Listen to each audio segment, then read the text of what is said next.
নমস্কার, পাঁচমিশালির আজকের পর্বে সকলকে স্বাগত।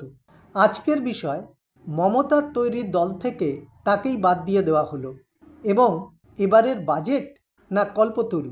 22শে জুন রাজ্য রাজনীতিতে উল্লেখযোগ্য হয়ে থাকবে দুটি কারণে। এক, এদিনই রাজ্যের প্রথম বিজেপি সরকার তাদের বাজেট পেশ করলো এবং এই দিনই মমতার তৈরি দল থেকে তাকেই সরিয়ে দেওয়া হলো। কোনটা দিয়ে শুরু করব তাই ভাবছি। বাজেট নিয়ে কয়েকটা কথা দিয়েই শুরু করি। বাজেটের খুঁটিনাটি ইতিমধ্যে সবাই জেনে গিয়েছেন, তবুও কয়েকটা কথা উল্লেখ করা দরকার। শুভেন্দু অধিকারীর নেতৃত্বাধীন বিজেপি সরকারের অর্থমন্ত্রী হিসেবে স্বপন দাশগুপ্ত এদিন তাঁদের পূর্ণাঙ্গ বাজেট পেশ করেন। প্রায় 4,38,000 কোটি টাকার ব্যয় বরাদ্দের প্রস্তাব পেশ করা হয়েছে। বাজেটের দিকে তাকালে মনে হবে এ তো বাজেট নয়, যেন সব পেয়েছি রাসর। কেন এ কথা বলছি? যেমন ধরুন, সবার মনে প্রথমেই যে প্রশ্ন আসে, চাকরি চাই। ভালো কথা, বাজেটে বলা হয়েছে এই নিন 1 লক্ষ চাকরির প্রতিশ্রুতি।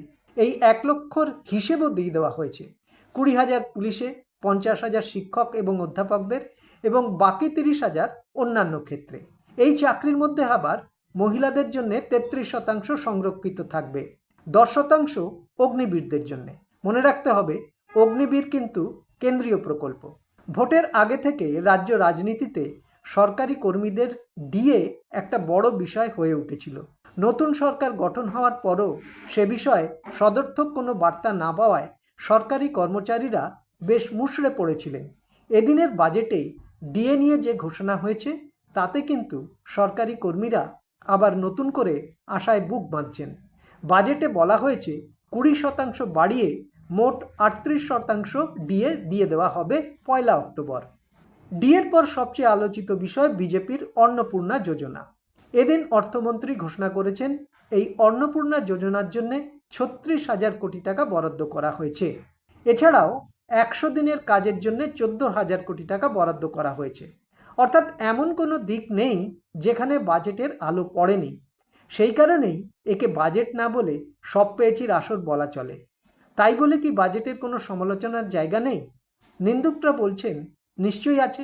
এই যেমন ধরুন না, অন্নপূর্ণা যোজনায় বরাদ্দ করা হয়েছে 36,000 কোটি টাকা। তার মানে মোটামুটি 1 কোটি উপভোক্তা এর সুবিধে পাবেন।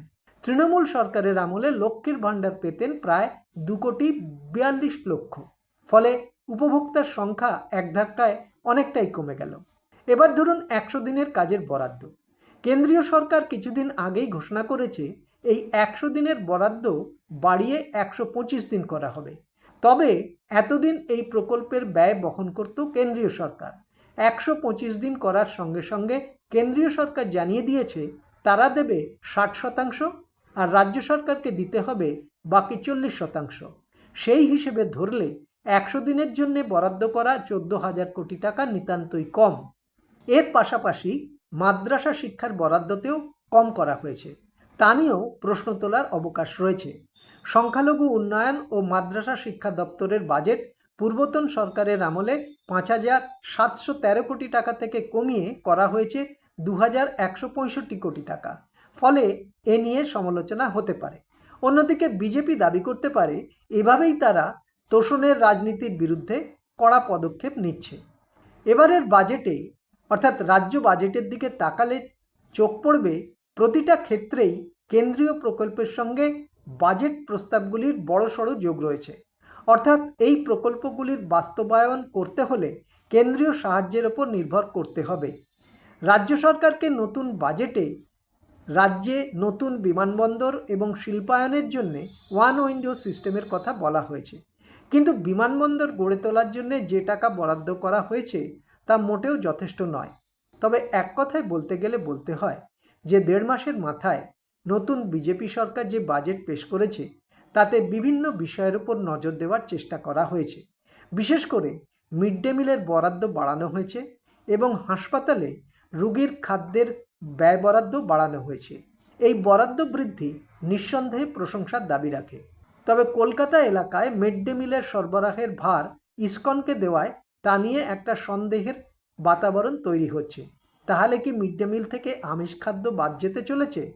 সত্যিই তা হচ্ছে কি না তার জন্য আরও কিছুদিন অপেক্ষা করে দেখতে হবে। এবারে আসা যাক তৃণমূলের অন্দরের কথায়। 22শে জুন ভালো তৃণমূলীরা কিংবা বলা যায় ঋতব্রতর নেতৃত্বাধীন তৃণমূলের বিধায়ক এবং কাউন্সিলররা এক গুরুত্বপূর্ণ বৈঠকে বসে। যে বৈঠকের মূল কথা হলো তৃণমূলের চেয়ারম্যানের পদ থেকে সরিয়ে দেওয়া হলো মমতা বন্দ্যোপাধ্যায়কে এবং সাধারণ সম্পাদকের পদ থেকে সরানো হলো অভিষেক বন্দ্যোপাধ্যায়কে। বৈঠকের সিদ্ধান্ত, তৃণমূলের নতুন চেয়ারম্যান হবেন অরূপ রায় এবং সাধারণ সম্পাদক ঋতব্রত বন্দ্যোপাধ্যায়। আচ্ছা, ভাবা যায় মমতার তৈরি দলে মমতাকেই চেয়ারম্যানের পদ থেকে অপসারিত করা হচ্ছে, আর তার জায়গায় কে এলেন? না, হাওড়ার বিধায়ক অরূপ রায়। হাওড়ার একজন সাধারণ তৃণমূল কর্মীরাও কি তাকে এই পদে দেখতে চাইবেন? আপনাদের কি মনে হয়? কমেন্ট করে জানান। আজ এই পর্যন্ত। ভালো লাগলে সাবস্ক্রাইব করবেন, লাইক করবেন, শেয়ার করবেন আর বেল আইকন অবশ্যই প্রেস করবেন। নমস্কার।